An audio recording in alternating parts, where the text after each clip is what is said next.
here he is getting into, mind you, a very modest car, a small Fiat, not a big limousine, not anything any other head of state would be getting into. But this is something that he insists upon everywhere he goes, and at the Vatican. He got rid of the Vatican limousine and rides around in a blue Ford Focus because he believes that the Pope should set the example of humility and living a modest life.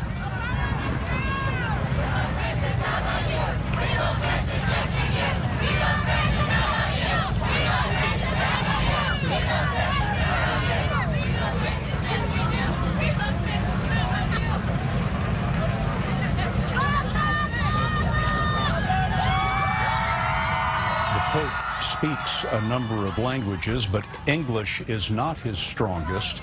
We're told that he has been studying and has been practicing, and that we will hear him deliver remarks in English while he's in the United States.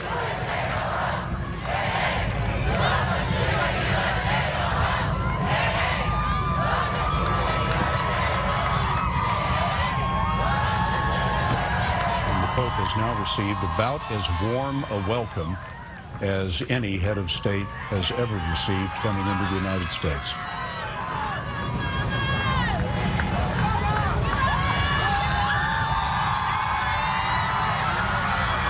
So unusual in Washington to see a head of state driving away in such a modest little car.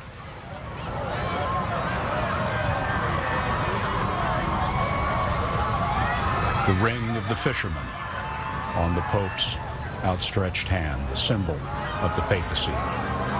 Each ring destroyed once the Pope perishes and a new ring created. Father Figueredo, you were with us a couple of years ago when we were at the Vatican watching this man that no one saw coming walk out onto the balcony as the new Pope of the worldwide Catholic Church. What has he changed in this short period of time? He himself has said that St. Francis changed the world. And I think he's changed, first of all, the personal touch. He's encouraged us, challenged us to see the goodness in every single person. I think that's absolutely key. He's really changed the way we approach life. Look at that. Just look at that. Have we ever seen a head of state go in this little Fiat? But that's exactly what he wants, and that's who he really is. He's an authentic man. Yeah, and that really calls me, calls myself to be simple in the same way. Incidentally, Scott, I was at the Apostolic Nuncio last Friday, and I met the family who's going to be cooking for him. And they told me that he's going to be having rice and boiled vegetables. That's what he's asked for, something very, very simple. I think it's simple, but I think it's also got to do with his busy schedule, his own sciatica. But listen, everyone else around him is going to have luscious banquets, good food, and he's going to eat simply, he's going to act simply. Excuse the pun, but I think we're going to be in for a ride these next days.